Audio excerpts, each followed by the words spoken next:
Imagine Earth from space, a vibrant, living sphere, our only home. From this distant vantage, the planet glows with life, its swirling clouds and blue oceans a testament to the delicate balance that sustains us all. Now picture a sudden, violent transformation. Blinding flashes erupt across continents, shattering the peace of night and day alike. In an instant, the world we know is changed forever. Towering plumes of smoke rise from burning cities, billowing higher and higher, blotting out the sky. This is not a natural disaster, it is a catastrophe of our own making, a tragedy born from human hands. It's the beginning of nuclear war, and the onset of nuclear winter. The world's fate hangs in the balance as mushroom clouds rise, and the sky begins to darken. The initial blasts devastate cities, reducing once thriving communities to ruins in seconds. Fires rage unchecked, consuming everything in their path.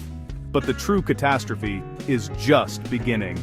The aftermath is far more insidious, creeping across the globe with every passing hour. Within days, smoke merges into a planet-wide shroud, erasing Earth's familiar colors. The vibrant blues and greens fade, replaced by a dull, lifeless gray. The sun becomes a faint, hazy disk, its warmth blocked by a thick, dark veil. Daylight dims, and the world grows colder beneath the shadow. From space, the planet appears to sleep under a suffocating pall. Day, stolen. Night, unbroken. The lights of civilization flicker and fade as darkness takes hold. This is not science fiction, but the result of decades of scientific research. Experts have modeled these scenarios, warning us of the consequences. Nuclear war's most profound danger is not the explosions nor the immediate destruction, but the global disruption that follows. The very systems that support life, climate, agriculture, and weather are thrown into turmoil. The climate that has nurtured civilization for millennia would be thrown into chaos. Seasons become unpredictable, and the land struggles to yield food. Sunlight, temperature, and weather, our survival's foundation, would be shattered. Crops fail and hunger spreads as the world grows colder and darker. Smoke from burning cities knows no borders. It spreads worldwide, carried by global winds. No nation is immune, no continent untouched. Even a conflict between a few nations would burden all of humanity with the consequences. The suffering would be shared by every person on Earth. The darkening globe warns us, nuclear war brings not victory, but a shared descent into a cold, desperate twilight. It is a fate that unites us all in vulnerability. The sun itself becomes hostage to our own actions. Its life-giving rays, once taken for granted, are lost behind a curtain of our own making. This is the chilling reality of nuclear winter, a stark warning from science, and a call to protect the only world we have. Nuclear winter begins in the heart of our cities where millions live and work, surrounded by concrete and steel. In an instant, the familiar urban landscape is transformed into a scene of unimaginable devastation. A nuclear detonation unleashes unimaginable heat, igniting fires over miles. The blast wave shatters buildings, while the intense thermal pulse sets everything flammable ablaze. Cars, homes, forests, and factories alike. These simultaneous blazes merge into firestorms, massive infernos that create their own hurricane-force winds. The fires feed on oxygen, drawing in air so rapidly that winds rival those of the most powerful hurricanes. Firestorms act as engines, pumping immense columns of smoke and soot high into the atmosphere. The rising heat lifts debris, ash, and toxic gases thousands of feet above the ground. Unlike ordinary fires, these inject black, carbon-rich soot directly into the stratosphere, above the reach of rain. This soot can remain suspended for months or even years, traveling vast distances on global winds. This soot is especially effective at absorbing sunlight, forming a thin global shield. Sunlight that once warmed the Earth is now blocked, plunging the planet into darkness. Even a single firestorm can send millions of tons of soot aloft, enough to darken skies far from the blast zone. The more cities that burn, the thicker and more persistent this shroud becomes. In a large-scale war, dozens or hundreds of firestorms would create a planet-wide atmospheric shroud. The sun's rays are blocked on a global scale, disrupting weather and climate everywhere. The fires may burn out in days, but their legacy, a dark, sun-blocking veil, would linger for years.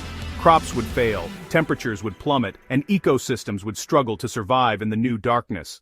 This sets the stage for catastrophic global cooling, a nuclear winter that threatens life on Earth as we know it. Once in the stratosphere, soot spreads worldwide within weeks, carried by powerful winds that circle the globe. This fine black dust, invisible to the naked eye from the ground, forms a shroud high above, drifting far from its source. It quickly forms a persistent, planet-wide layer, stretching from pole to pole, and blanketing every continent and ocean beneath a shadowy veil. Trapped above the weather, these tiny black particles block sunlight, plunging Earth into perpetual twilight. Even at noon, the world would feel like dusk, with the sun reduced to a faint ghostly disk in the sky. Global temperatures would plummet rapidly, colder than the last ice age, but in months, not millennia. Frost and snow would reach regions unaccustomed to such extremes, and the chill would deepen with each passing week. The soot also heats the stratosphere, creating a thermal inversion that suppresses weather and slows cleansing. Rain and wind, Earth's natural cleaners, would be unable to reach the soot, allowing it to linger. This process destroys the ozone layer, exposing the surface to dangerous ultraviolet radiation. Even as the world grows colder and darker, the threat from above intensifies, making outdoor life hazardous. Scientific models show it could take a decade or more for sunlight and temperatures to recover. The return of warmth and light would be painfully slow, with each year bringing only slight improvement. For all those years, the world would remain cold, dark, and agriculturally barren. Crops would fail, and food shortages would become a global crisis, threatening the survival of entire communities. This is not a short-term shock, but a grinding, long-term catastrophe.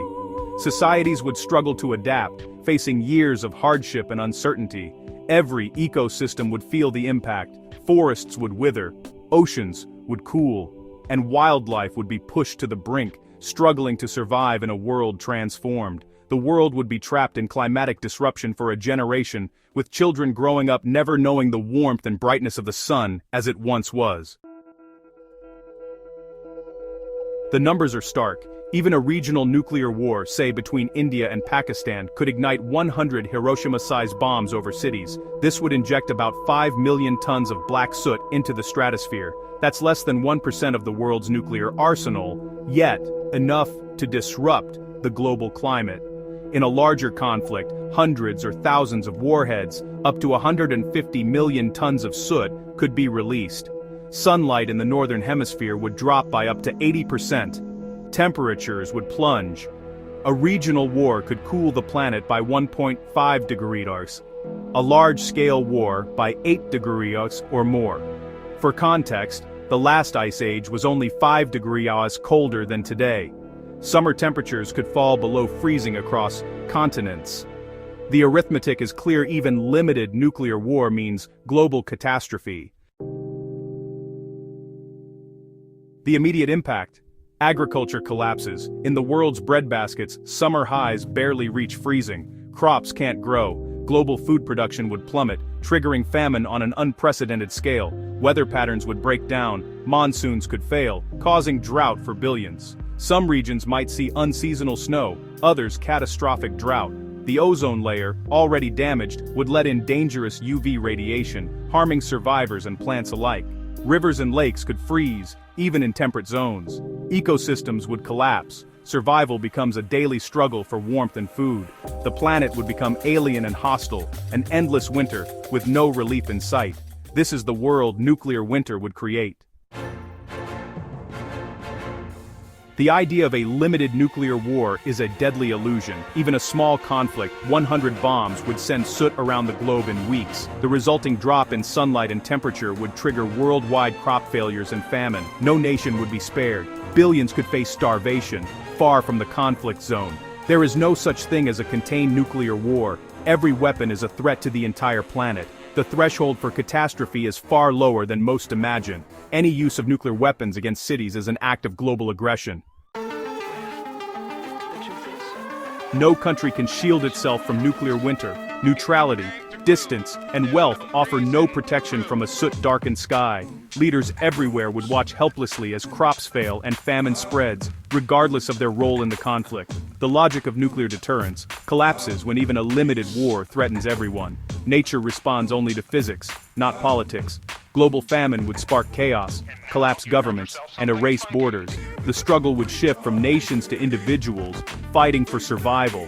Nuclear winter is not just a climatic disaster, it's a civilization-ending event. This is a problem for all nations, not just those with nuclear weapons. The science transforms the debate from national security to collective survival. Our shared vulnerability demands unprecedented international cooperation. We prevent this catastrophe together, or suffer it together. Nuclear winter wouldn't last forever, but its scars would be permanent.